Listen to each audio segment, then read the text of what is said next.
আজকে 9 নম্বর বিভক্ত সঙ্গে তাদের জন্য যারা জানে না এই ধরনের কোশ্চেন কিভাবে সলভ করতে হয়। এই ধরনের কোশ্চেন গুলো অনুধাবনমূলক হয়ে থাকে, যার মার্কস হচ্ছে 2। এই 2 মার্ক হইতে পারে তোমার পাস মার্ক, এই 2 মার্ক হইতে পারে তোমার A+, বা এই 2 মার্ক হইতে পারে তোমার লাইফের কোনো টার্নিং পয়েন্ট। এই 3টা কোশ্চেনের সমাধান একইভাবে করবে, আমি যেভাবে দেখাই দিচ্ছি। যদি এই ধরনের কোশ্চেন আসে, আমি যেভাবে নির্দেশনা দিব ঠিক একইভাবে করে দিবা, ইনশাআল্লাহ তুমি ফুল মার্কস পাবা। তাহলে 6, 5, 3 কিভাবে এত হয় তা ব্যাখ্যা করতে বলছে। তাহলে তুমি এই ধরনের প্রবলেম যদি না সমাধান করতে পারো, তাহলে একটা টেকনিক হলো তুমি ক্যালকুলেটর নাও। নিশ্চয় ক্যালকুলেটর নেওয়ার পরে তুমি মুড চেঞ্জ করো। মুড কিভাবে চেঞ্জ করো সেটা তো তুমি জানো। মুড চেঞ্জ করলাম, পরে এখানে কত আছে 6, 5, 3, এটাকে ডেসিমেলে নিয়ে নাও। সবসময় ডেসিমেলে নিবা, মনে থাকবে সবসময় ডেসিমেলে নিবা। তাহলে 6 + 5 + 3, দেখো ডেসিমেলে প্রকাশ করলে কত হয়? 14 হয়। কত হয়? 14 হয়। এই 14 কে এখন তুমি অক্টালে চাপ দাও, কত আসছে? 16। তুমি এটা হেক্সায় চাপ দাও, তাহলে কত আসছে? ই।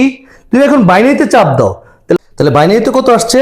1110, 1110। তাহলে তোমার টেকনিক কি? তুমি সব সময় এই যে সংখ্যাগুলো আছে এই সংখ্যাগুলো ডেসিমেলে নিবা, নেওয়ার পর সেটাকে তুমি অক্টালে চেঞ্জ করবা, দেখো এখানে মিলে কিনা। সেটাকে তুমি ডেসিমেলে হেক্সায় চেঞ্জ করবা, দেখবা মিলে কিনা। বাইনারিতে চেঞ্জ করবা, দেখবা মিলে কিনা। যদি যেটা মিলে সেটাই হবে তোমার অ্যান্সার। তাহলে এই ধরনের কোশ্চেন অ্যান্সার করবা কিভাবে? দেখো এখানে 6 + 5 + 3 1110, যা বাইনারি সংখ্যার যোগফল। একটু আগে আমরা বের করে নিচ্ছি, কারণ 6 + 5 + 3 = কত? 14, যা আমার দশমিক বা ডেসিমেলে হয়। আর এই 14 কে যদি আমি বাইনারিতে রূপান্তর করি, ওই যে ক্যালকুলেটর দেখলাম আমরা, বাইনারিতে রূপান্তর করলে কত হয়? অ্যান্সারটা এটা হয়।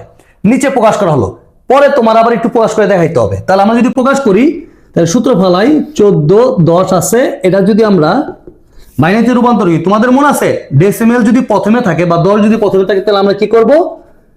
ভাগ করবো এইভাবে। তাহলে ভাগ করলে কত হয়? 7 দুগুণে কত? 14, ভাগশেষ কত? 0, আবার 3 দুগুণে 6, ভাগশেষ কত? 1, আবার 2 একে 2, ভাগশেষ কত? 1। এখন কি হবে? 0 হবে, আর এখানে 1 হবে।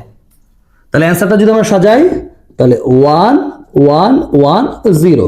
তাহলে সহজেই বের করে ফেললাম। তাহলে আমরা এই ধরনের অঙ্ক সলভ করার ক্ষেত্রে কি করব? সবগুলোকে আগে ডেসিমেলে যোগ করব। যোগ করার পর সেটা অক্টালে নিব, সেটা হেক্সায় নিব, সেটা বাইনারিতে নিব। যেটার সাথে অ্যান্সার মিলে যায় সেটাকে এরকম করে ব্যাখ্যা দিয়ে দিলে হবে। ইনশাআল্লাহ তুমি পূর্ণ নাম্বার পেয়ে যাবা।